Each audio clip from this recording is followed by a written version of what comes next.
datang dari presenter Billy Syahputra. Billy Syahputra mengabarkan rumahnya kemalingan beberapa waktu lalu.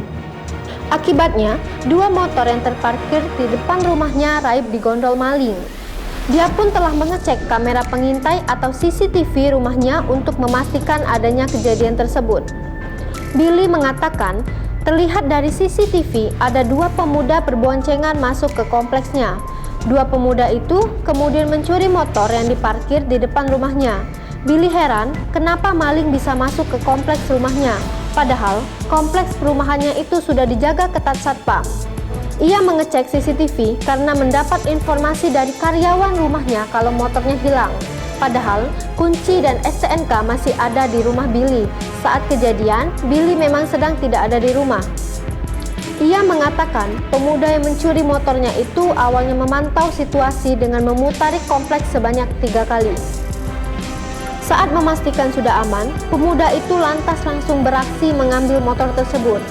Ini kompleks ada orang asing mondar-mandir, nggak ada yang curigain padahal ada satpam. Anak muda mondar-mandir lihat rumah sini, sama rumah depan.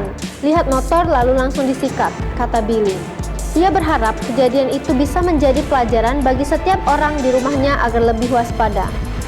Di balik kejadian itu pasti ada hikmahnya dan mungkin melihat vlog ini mengenal sosok tersangka. Tapi sih ini buat pelajaran kita semua, tutur Billy.